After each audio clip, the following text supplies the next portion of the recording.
शुरू हुई थी और एयर वॉर हुई थी, और उसमें हम ये भी जानते हैं कि पाकिस्तान ने अपने J-10 हवाई जहाज उनको इस्तेमाल किया था। अब J-10 जो है वो चाइना का हवाई जहाज है, चेंगडू है जो उनकी एविएशन कंपनी बनाती है। अब ये खबर आई है कि चेंगडू के जो इंजीनियर्स थे, जो रिसर्च करते थे इसके ऊपर J-10 पे, कहने का मतलब है जिनको हर चीज़ J-10 के बारे में पता है, वो लोग फिजिकली वहाँ पर मौजूद थे 6 और 7 की रात को जब ये जंग हो रही थी। तो वो वहाँ क्या कर रहे थे, ये एक बहुत बड़ी बात है। बहुत बड़ी बात इसलिए है कि अभी तक हम ये समझ रहे थे कि जो चाइनीज़ है वो हथियार दे रहे हैं, J-10 दे दिया, PL-15 मिसाइल दे दी और उन्होंने ट्रेनिंग एक साथ कर ली, वो सब हम बात समझ रहे थे। पर अब ये खबर आ गई है कि वो वहाँ पे मौजूद थे। तो उसमें दो बातें हैं, बहुत ख़ास हैं। पहली बात ये है कि जो फाइटर होता है, जो उनके जो एयरफोर्स के, पाकिस्तान एयरफोर्स के जो पायलट्स हैं, वो बहुत उनमें तजुर्बा है, ट्रेनिंग करी है, अच्छे हैं। तो वो जो थे अपने J-10 को उड़ाने में फोकस कर रहे थे। जो ये इंजीनियर्स थे वो ये फोकस कर रहे थे उनके उड़ने से पहले कि उसकी ठीक मेंटेनेंस है, क्योंकि अभी रिपोर्ट आ रही है उस समय वहाँ पर जो टेम्परेचर था वो 50 डिग्री सेंटीग्रेड था। जब इतना ज़्यादा टेम्परेचर होता है तो जो रडार होता है J-10 का, उसमें खराबी हो सकती है।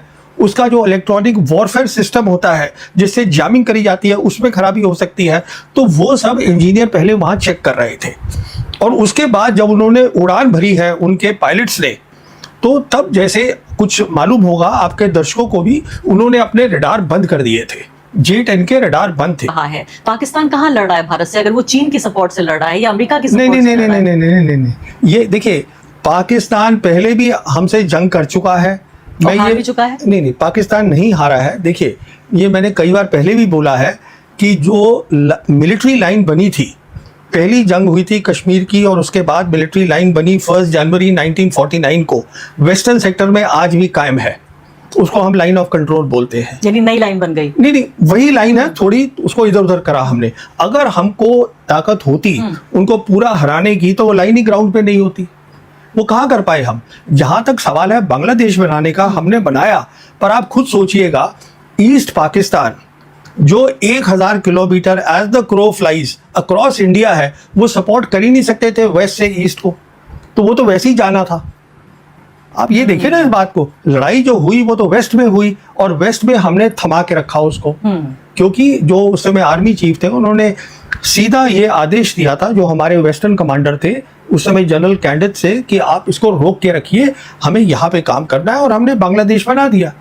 मेरा कहने का मतलब ये है, देखिए, अभी तक जो भी हमने फुल स्केल वॉर लड़ी है पाकिस्तान के साथ, तो वो लाइन कायम है।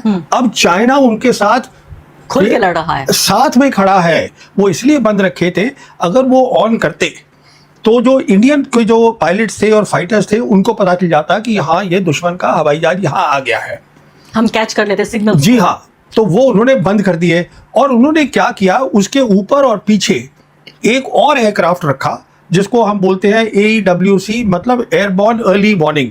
उसका सिर्फ काम होता है कि आप रेंज से, लंबी रेंज से आप टारगेट्स को ले लीजिएगा।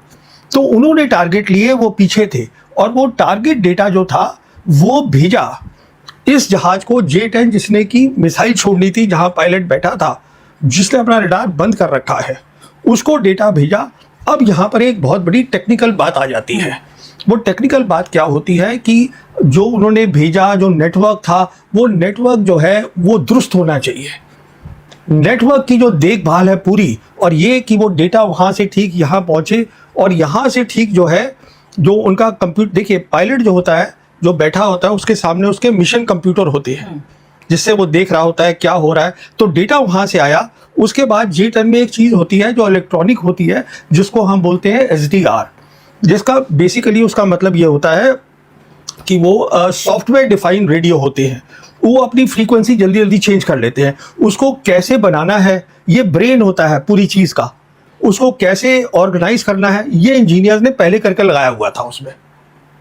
तो जब वहाँ से डेटा आया तो डेटा ठीक है, SDR ने कंफर्म किया, जो सॉफ्टवेयर डिफाइंड रेडियो है, और फिर उन्होंने वो डेटा जो था, जो पायलट को भेजा उसके मिशन कंप्यूटर के ऊपर, क्योंकि पायलट को पता नहीं है, उसे दिखा नहीं है।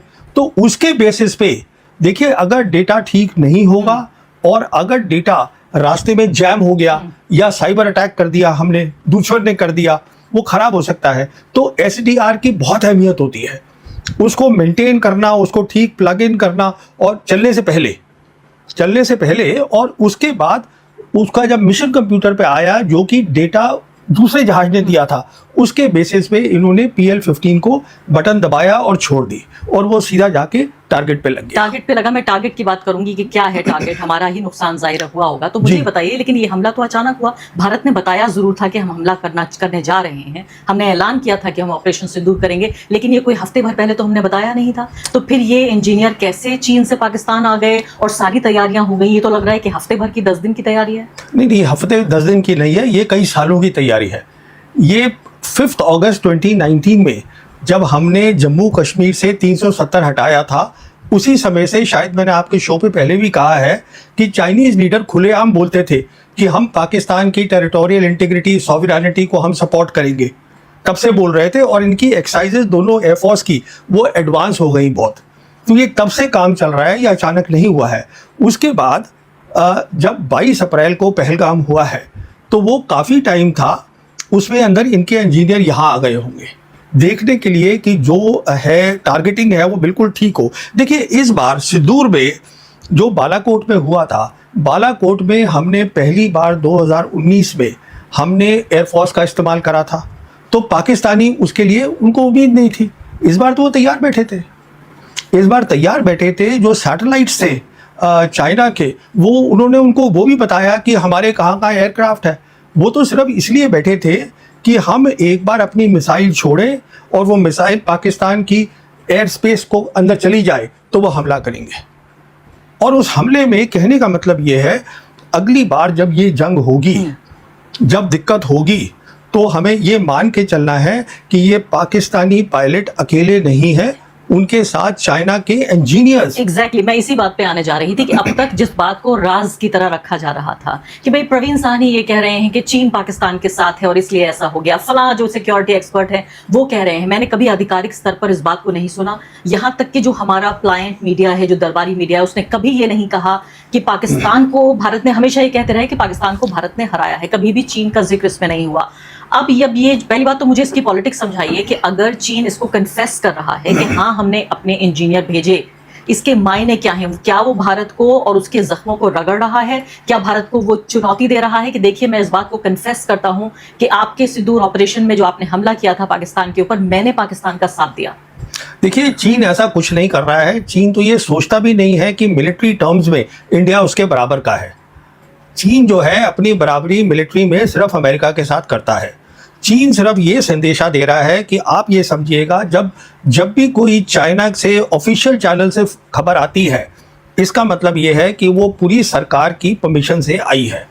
तो ये जो उन्होंने इंजीनियर का नाम भी दिया है, किसने बयान दिया है, वो सब है, उनकी न्यूज़पेपर है, एक आता है साउथ चाइना मॉर्निंग पोस्ट, उसमें ये पूरी स्टोरी है। तो मेन स्ट्रीम बिल्कुल है, ये भी नहीं है कि कोई, और ये कोई अमेरिका भी नहीं है कि खबर लीक होके आ गई, मतलब लीक भी नहीं हो सकता है। चीन बेसिकली हमें ये बताने की कोशिश कर रहा है कि लड़ाई जो है नहीं करो पाकिस्तान के साथ, लड़ाई की साउथ एशिया में ज़रूरत नहीं है, मैं पाकिस्तान के साथ खड़ा हूं, ये हमें कह रहा है। कोई हमें चुनौती नहीं दे रहा है। लेकिन हमने तो ये कह दिया कि अगर एक बार और कोई टेरर एक्ट हुआ, so it will be an act of war, यानी कि अगर पाकिस्तान की तरफ से कोई और आतंकवादी गतिविधि होती है तो हमें युद्ध करना होगा। तो हमें इसलिए अब सोचना है, हमने जो कह दिया है, जो प्रधानमंत्री ने खुद कहा कि एक न्यू नॉर्मल बन गया है, जिसमें कि act of terror will be act of war, और हम डिस्टिंक्शन नहीं करेंगे, हम फर्क नहीं करेंगे टेररिस्ट के अंदर और स्पॉन्सर्स के अंदर। इसका मतलब हम फुल स्केल लड़ाई लड़ेंगे। फिर हमें एक नमूना मिल गया है ऑपरेशन सिंदूर के अंदर कि लड़ाई कैसी होगी, वो भी हमें समझ में आ गया है। वो एक अलग टाइप की लड़ाई होगी, जैसे आज तक कभी हिंदुस्तान पाकिस्तान ने वो लड़ाई लड़ी ही नहीं है। कैसी होगी? हाँ, देखिए, अब तक क्या होता था, हिंदुस्तान पाकिस्तान की जो लड़ाई होती थी, वहाँ पर एक लाइन होती थी जो हम बोलते थे कॉन्टैक्ट लाइन। इस तरफ हमारी फौज है, उस तरफ उनकी फौज है, लड़ाई यहाँ से शुरू होती थी। जैसे हमारी लाइन ऑफ कंट्रोल है, वो लड़ाई वहाँ से शुरू हुई, और फिर हमारा प्लान है, हम इधर गए, उनका प्लान है, वो इधर गए, एयरफोर्स उनको सपोर्ट कर रहा है। अब तो वो लड़ाई नहीं है, क्योंकि हमने क्या देखा इस बार कि आप जो है मिसाइल्स और ड्रोन्स आप कहीं भी फेंक सकते हैं, डेप्थ में फेंक सकते हैं, जो हमने भी फेंकी, उन्होंने भी फेंकी। इसका मतलब है ये वो कॉन्टैक्ट लाइन, रियर, साइड, ये वो बैटलफील्ड का, पूरी बैटलफील्ड एक हो गई है। ये तो पूरी बात बदल गई ना। अब इसका मतलब ये है कि अब जो लड़ाई है जो है वो एक बहुत खतरनाक लड़ाई होगी। उसका कन्वेंशन जिसे हम कहते हैं थ्रेशोल्ड, वो बहुत कम हो गया है। सिर्फ यही बात नहीं है, पाकिस्तान जो है, जो उनकी आप देखिए ज्योग्राफी एकदम सीधी सी है और वहाँ पे उनकी बहुत सारी न्यूक्लियर फैसिलिटीज़ हैं, इंफ्रास्ट्रक्चर है। तो यानी आप ये कह रहे हैं क्योंकि भारत ने न सिर्फ के बॉर्डर पे हमला किया बल्कि जो टेररिस्ट ठिकाने जिन्हें हम कहते हैं, हमने देखा बाकायदा लाशें निकल के आई। मसूद अजहर जो हैं उनके पूरे परिवार में बहुत सारे लोगों को मार दिया गया। जहां आतंकवादी कैंप है वहां भारत ने, तो इसको तो आप बड़ी कामयाबी कहेंगे? नहीं, देखिए वो कामयाबी में इसलिए, देखिए हमने जो किया वो एक्यूरेटली हमने टारगेट किया, अच्छी बात है। पर प्रॉब्लम ये है, हमारा प्रॉब्लम टेररिस्ट से नहीं है। हम टेररिस्ट से 1991 से लड़ रहे हैं। हमें तो स्टेट लड़ रहा है। अरे भाई, हमें तो पाकिस्तान मिलिट्री से लड़ना है ना, वो हम लड़ नहीं रहे हैं उनके साथ। पाकिस्तान मिलिट्री से हमें ताकत बनानी है कि हम उनके सामने खड़े हो सके।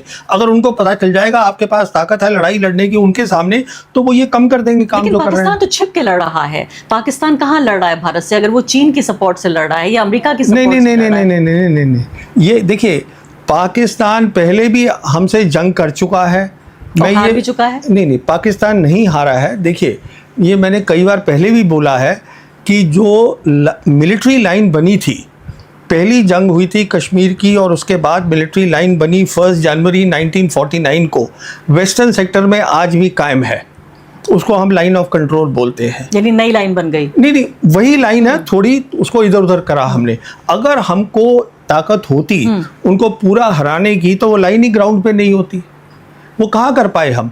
जहाँ तक सवाल है बांग्लादेश बनाने का, हमने बनाया, पर आप खुद सोचिएगा, ईस्ट पाकिस्तान जो 1000 kilometre as the crow flies across India है, वो सपोर्ट कर ही नहीं सकते थे वेस्ट से ईस्ट को, तो वो तो वैसे ही जाना था। आप ये देखिए ना इस बात को, लड़ाई जो हुई वो तो वेस्ट में हुई और वेस्ट में हमने थमा के रखा उसको। क्योंकि जो उस समय आर्मी चीफ थे उन्होंने सीधा ये आदेश दिया था, जो हमारे वेस्टर्न कमांडर थे उस समय जनरल कैंडेट से, कि आप इसको रोक के रखिए, हमें यहाँ पे काम करना है, और हमने बांग्लादेश बना दिया। मेरा कहने का मतलब ये है, देखिए अभी तक जो भी हमने फुल स्केल वॉर लड़ी है पाकिस्तान के साथ, तो वो लाइन कायम है। अब चाइना उनके साथ खुल के लड़ रहा है, साथ में खड़ा है। लेकिन ये प्रवीण जी, अगर ईमानदारी से देखें तो ये तो धोखे की जीत हुई। अगर मान भी लें धोखे की लड़ाई, जीत तो चलिए, जीत हार तो दोनों मुल्क कहेंगे कि हम जीत गए हैं। मैं तो कहती हूँ ये धोखे की लड़ाई हो। अगर पाकिस्तान में हिम्मत है तो सामने आए और खुद लड़े। क्यों चीन की मदद से लड़ तो पाकिस्तान ही रहा है ना, उनके पायलट्स चला रहे हैं एयरक्राफ्ट। अब अच्छी बात यह है कि क्या हुआ उनके पर्सपेक्टिव से। नॉर्मली क्या होता है, जैसे हम रफेल ले रहे हैं, हमें तो खैर वो सोर्स कोड ही नहीं दे रहे हैं, वो बात छोड़िए।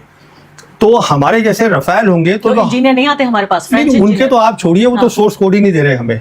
क्या होता है सोर्स कोड? हाँ, सोर्स कोड का मतलब ये है कि अगर हमें कोई भी तब्दीली छोटी मोटी सॉफ्टवेयर की करनी है, कुछ नई चीज लगानी है, कुछ अपने नए हथियार को लगाना है, हमें उनको बुलाना पड़ेगा कि भाई आके कर दो। वो हमें बता ही नहीं रहे। नहीं तो क्या इस बात पे अभी कोई क्लैरिटी है कि हमारे रफाल जहाज गिराए गए या नहीं?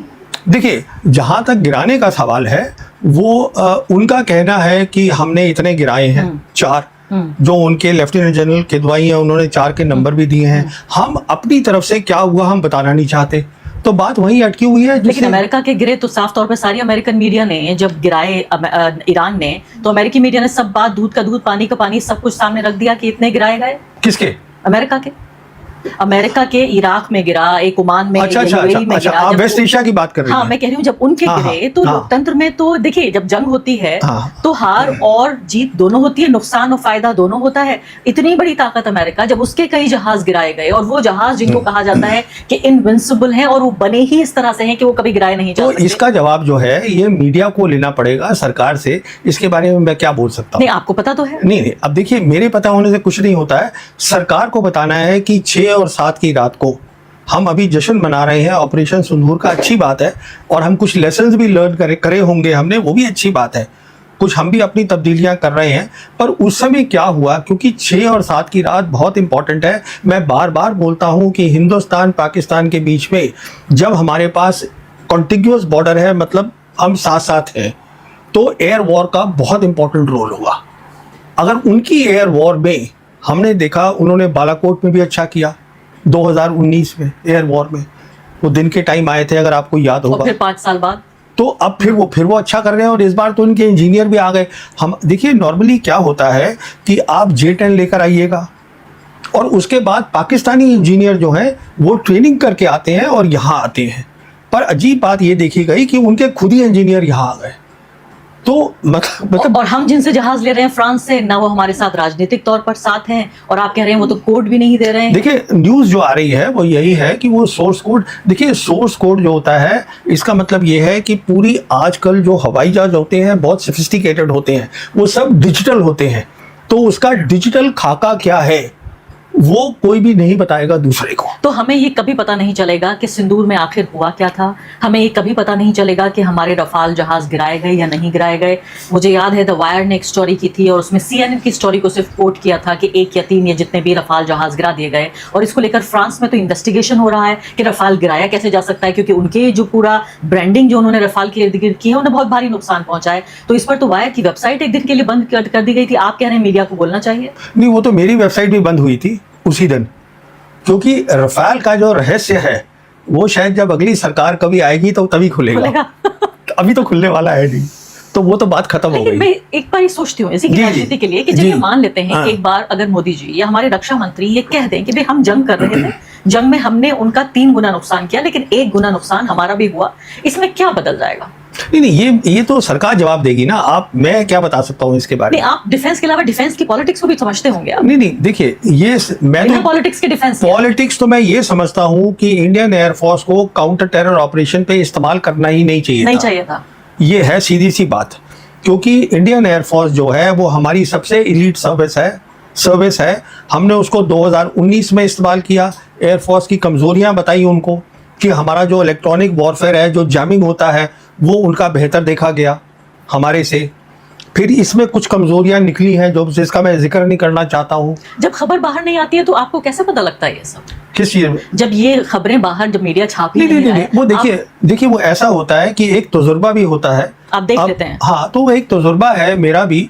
मैं भी फौज को 1977 से देख रहा हूँ, तो बहुत पुराना रिश्ता है, तो मैं समझता हूँ ये क्या हो रहा है। पर ये पहली बार देखा है मैंने। खतरनाक कॉम्बिनेशन है कि एक सैनिक अब पत्रकारिता कर रहा है, वो देखिए उसे सेना के बारे में भी पता है और पत्रकारिता भी कर रहा है। मैंने पढ़ा भी है इसको कितने साल, कोई 45 साल के करीब तो मैंने इसमें स्टडीज करी है, तो मुझे समझ में आ जाती है बात कहने की। पर मेन मुद्दा ये है जो मैं आपसे कह रहा था कि काउंटर टेरर ऑपरेशन पे मैं समझता हूँ एयरफोर्स का कभी इस्तेमाल नहीं करना चाहिए, बिल्कुल नहीं करना चाहिए, क्योंकि एयरफोर्स का इस्तेमाल होता है आपको मिलिट्री टारगेट्स पे हिट करना।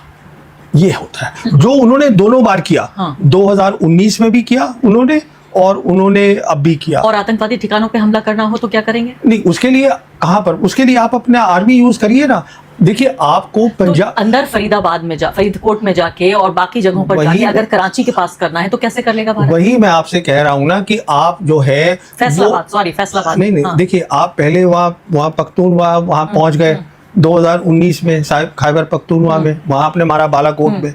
अभी आप पंजाब में चले गए, 2 जगह वहाँ मारा। तो कहने का मतलब ये है उसके मारने के बजाय आप खुल के जंगी कर लीजिए। यानी आप ये कह रहे हैं एयरफोर्स नहीं होना चाहिए, 2 फौजी आमने सामने हो और बिल्कुल आर्मी। देखिए 1990 से जो कश्मीर है, जो डिस्प्यूटेड है, वहाँ पे दोनों साइड आर्टिलरी भी खोलती हैं, दोनों साइड रेड भी करती थी, काउंटर टेरर वही रेड सब कुछ होता था।